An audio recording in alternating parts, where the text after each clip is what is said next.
Hi folks, it's the Lazy Gardener, Oraythelazygardener here. Welcome back to another episode of Lazy Gardening. Cool. Yeah. Are you gonna put a heater inside? You said, or? I don't think I'm gonna. Maybe on the coldest nights when it's below zero, maybe. Yep. The research that I've been doing and have come to kind of a consensus is that you don't really need heat to keep chickens. They've got a good coat, their feathers. All they really need to do is stay dry and stay out of the wind. So this will protect them from the wind. So that's kind of the goal there, and then collect heat during the day. So I'm hoping it'll heat up during the day when it's sunny. So that can be a problem in Minnesota too, as sometimes we get long stretches of cloud cover in Minnesota in the wintertime. But even though on the coldest of nights when it's below zero, maybe I'll bop in a heater. They'll probably have some water dishes, those electrical water dishes that you plug in to a cord that'll also be radiating small amounts of heat that'll get trapped in there. Yeah, so it kind of came together in a whim, really. I just basically made an A-frame using a right angle right here, using refurbished wood, and then it kind of just came together. I didn't really have any plans for it, how big it would be. I just, and I don't have any real construction skills, so I just basically used the right angle, and then made the A-frame, the beam, and then the two sides, and then I basically made the base here. It's got 2x4 base all around here to just to keep everything together all the way around. And then I put the plastic over it. And then I used this thin press board, or just thin wood, to just bracket the plastic on it using small nails and stuff. Everything. I put $0.00 into this project. Wow, cool.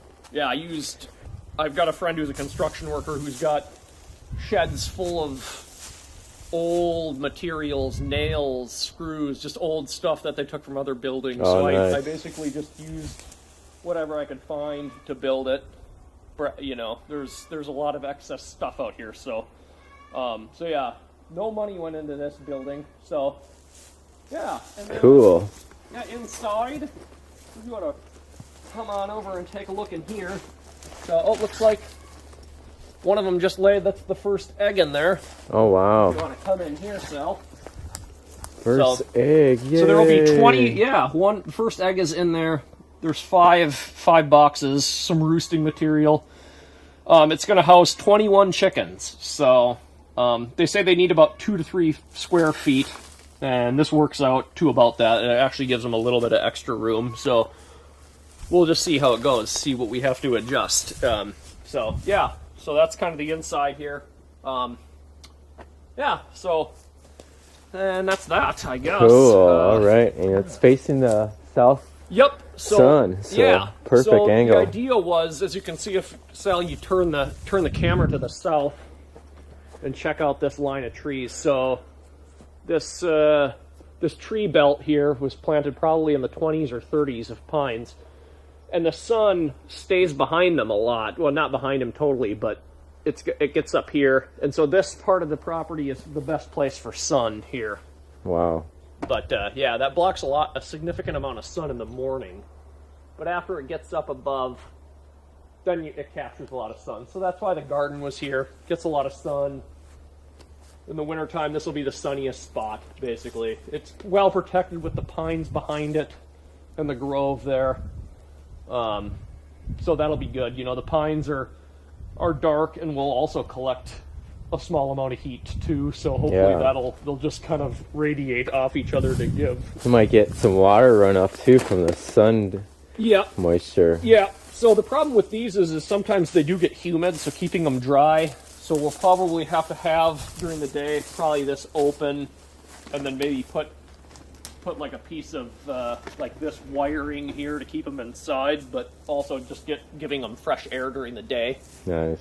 And then you've got to keep it covered with, you got to keep the snow off of it so that it doesn't get too heavy and penetrate the plastic. But the slope will just make the pretty much snow go down pretty much. Sloped well enough to where it'll go down, but then like clearing the bottom off so that snow doesn't get too heavy. Nice. You should take a picture with when we have snow.